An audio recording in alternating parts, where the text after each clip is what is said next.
Hoje, no dia que a gente está gravando, saiu o vídeo que o Iago falou, né, da questão do abuso, e assistindo o vídeo, falando com a Ângela, a gente estava conversando, né?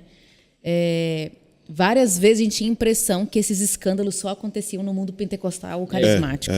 Uhum. E você fala isso no vídeo, né? Mesmo com a teologia boa, a maldade... Não garante, dava para fazer com muita gente, né? Você tem muitos acontecimentos. Agora, o que eu queria chamar a atenção é que dentro do nosso gueto, dentro do meu gueto, da minha galera, dos meus santos, também a gente tem esse mesmo nível de problema acontecendo em muitos lugares. Claro que a quantidade de casos de abuso dessas grandes lideranças não é igual a certos outros ambientes. Sim. Não sei julgar exatamente o motivo.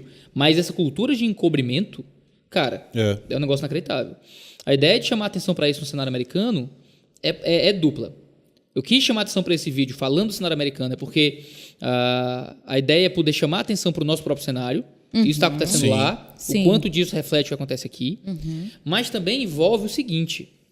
Existe uma cultura nos Estados Unidos muito diferente da cultura brasileira no modo de avaliar esse tipo de coisa. Sim. Então, o que é que você tem lá? Você tem compliance, não é? Você tem empresas que trabalham só para fazer investigações independentes desse tipo de coisa.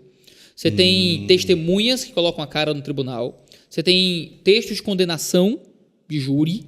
Não é? Então, você tem dados e documentos que foram acessados por parte dessas empresas que averiguam. Então, você tem todo um ambiente em que você consegue avaliar essas coisas com mais maturidade. Então, quando você tem agora o caso do Southern Baptist Convention, que é os Batistas do Sul, e um relatório de, sei lá, centenas de páginas com mais de 700 nomes de abusadores em 20 anos. Né? No Brasil, a gente não tem esse mesmo nível de rigor técnico e ético para analisar as igrejas. Então, a gente não tem empresas que fazem isso. A gente não tem testemunhas que botam a cara para dizer. A gente não tem nem mesmo resultados de juízo. Sim. O que a gente tem é o quê? É fofoca no Instagram. É alguém que manda uma história pro Anderson Silva. Entendeu? Que chega nele e ele divulga e sabe-se lá de onde veio. Acerta alguém, bate em todo mundo. Aí alguém vai acertar, vai ser verdade. Mas fica um monte de gente inocente pelo caminho.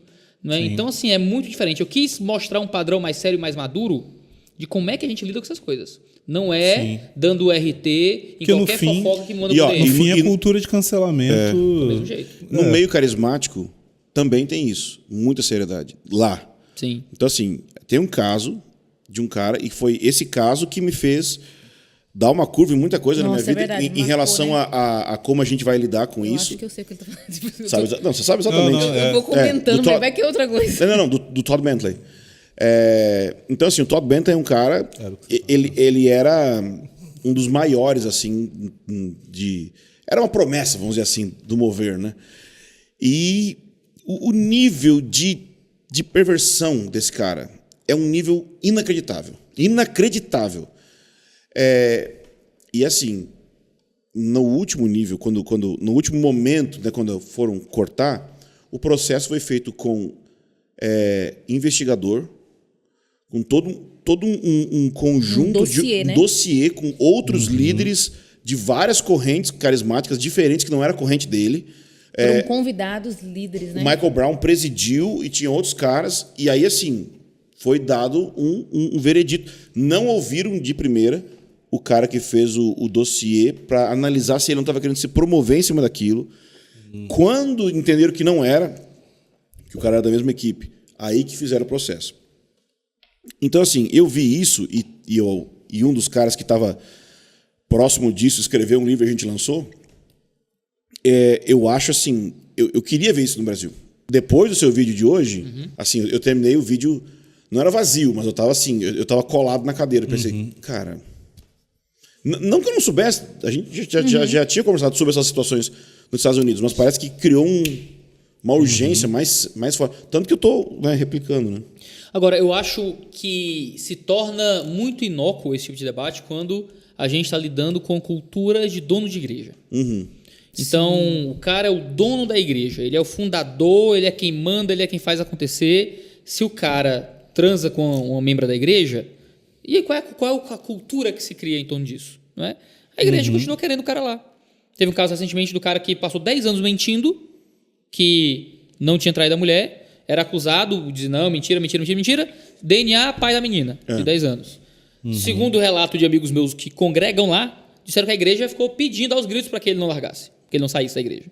Sim. Veja, qual o tipo de cultura que você cria de compliance, de tal, para impedir uma estrutura em que o pastor ele é quase uma figura quase divina, onde ele pode fazer o que ele quiser.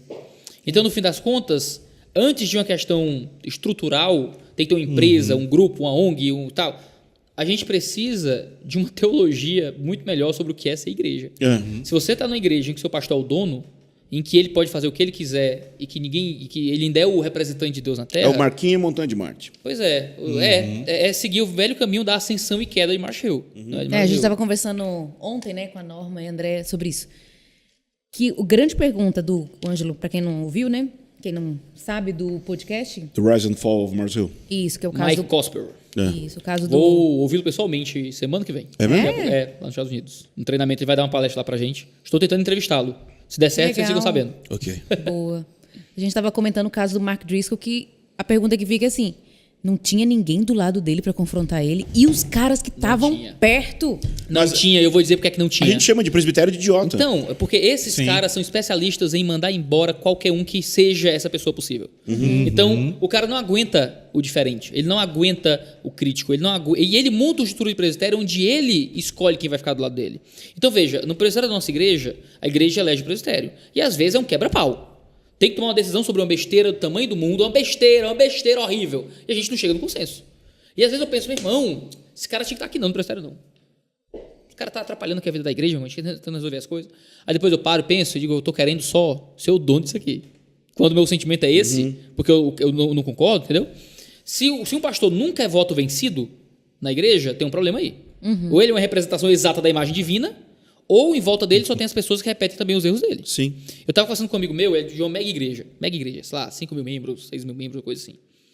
Eu perguntei, brother, como é que é a estrutura de liderança aqui? Ele disse, é assim, assado e tal. E quem toma essa decisão? Aí sou eu. E essa decisão quem é que toma? Sou eu. E tal, sou eu. E tem um conselho? Já teve. E quando não, tem pastor tal e pastor fulano que também tomam decisões comigo. E se tem um impasse? Não, mas tem um impasse, sou eu que decido.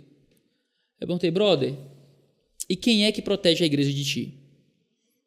Como é que tu protege tua igreja das tuas falhas e dos teus pecados? Se tudo que tu quer se estabelece. Sim. Entendeu? Então, veja, é muito fácil a gente ter uma cultura Só de igreja... te interrompendo, quer ver uma pior? Manda. Quem decide? O casal pastoral. É a monarquia. Aí, A mãe é pesado. o negócio é... Pois é. É muito terrível isso. E é Monarquia. terrível. É terrível porque você não tem liderança de igreja. Você não tem. É Eu bom tenho que uma ponha plena foto. convicção, hoje, que se eu fizer uma cagada grande com a minha vida, eu arrumo uma quenga, assim que a gente fala no Ceará. Arrumo uma quenga, o pessoal vai me tirar no Traduzindo. cabaré, caio na Prostituta. bebida, entendeu? Pego a irmã da igreja. Eu tenho plena convicção de duas coisas. Que eu vou ser cuidado e que não vão passar a mão na minha cabeça.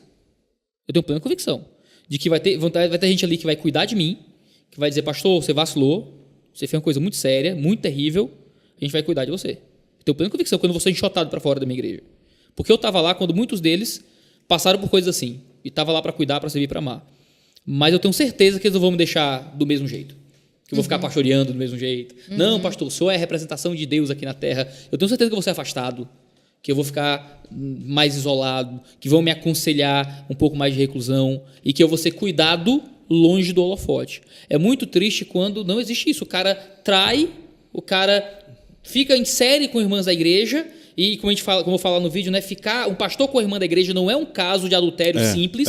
Você é uma autoridade sobre aquele indivíduo, entendeu? É como um orientador de mestrado assediando, orientando. É como um patrão com a empregada. Você está numa posição de autoridade de controle e de domínio. Não é uma relação simplesmente consensual. Existe um quê de abuso ali.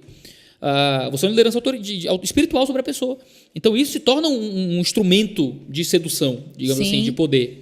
Então, o cara passa por isso e ele fica 6 meses de licença remunerada e volta para pastorear a igreja como se fosse uma coisa normal. Não é uma coisa normal, brother. Não é uma coisa normal. Não é? Não devia ser. A gente se acostumou demais. Se acostumou demais. E você olha o mundo da internet, a gente normalizou tudo isso.